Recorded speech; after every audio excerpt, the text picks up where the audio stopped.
போடப்பட்டது இப்போ நீதிமன்ற தலையிட்டு தற்காலிகமாக நிறுத்தி வச்சுருக்காங்க.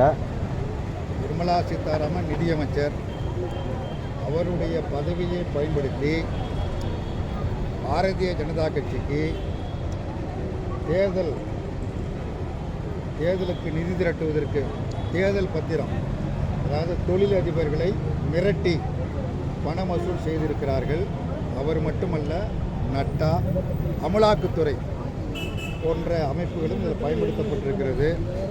நம்முடைய பிரதமர் நரேந்திர மோடி ஊழலுக்கு எதிராக அதிகமாக பேசுகிறவர் அவர்தான் அதிகமாக பேசிகிட்டு இருக்கார், இன்று வரையில் பேசுகிறார். ஆனால் அவரது கட்சியை சேர்ந்த தலைவர், குறிப்பாக நிதியமைச்சர், தனது அதிகாரத்தை பயன்படுத்தி இப்படிப்பட்ட மோசடியில் ஈடுபட்டிருக்கிறார். அதன் மீது புகார் கொடுத்து நீதிமன்றம் காவல் நிலையத்திற்கு உத்தரவிட்டு அவர் மீது நடவடிக்கை எடுக்க வேண்டும், எஃப்ஐஆர் போடப்பட்டிருக்கிறது. உயர்நீதிமன்றம் இடைக்கால தடை விதித்திருக்கிறது. ஒரு நேர்மையான அரசியல்வாதி என்று சொன்னால் நிர்மலா சீதாராமன் ராஜினாமா செய்துவிட்டு இந்த புகாரை எதிர்கொள்ள வேண்டும், நட்டா எதிர்கொள்ள வேண்டும்.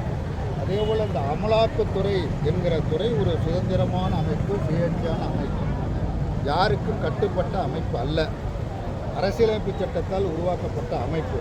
ஆனால் அந்த அமைப்பு பாரதிய ஜனதா கட்சியினுடைய கைப்பாவையாக செயல்பட்டு கொண்டிருக்கிறது என்று ஏற்கனவே நாங்கள் குற்றம் சுமத்தி வருகிறோம்.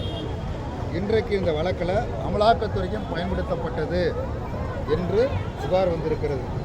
ஆகவே அமலாக்கத்துறை, வருமான வரித்துறை, சிபிஐ போன்ற அமைப்புகளை பாரதிய ஜனதா கட்சி தனது அதிகாரத்தை பயன்படுத்தி இவைகளை எல்லாம் தவறாக பயன்படுத்தி கொண்டு இருக்கிறது என்பது தற்பொழுது நிரூபணமாகி இருக்கிறது. செந்தில் பாலாஜி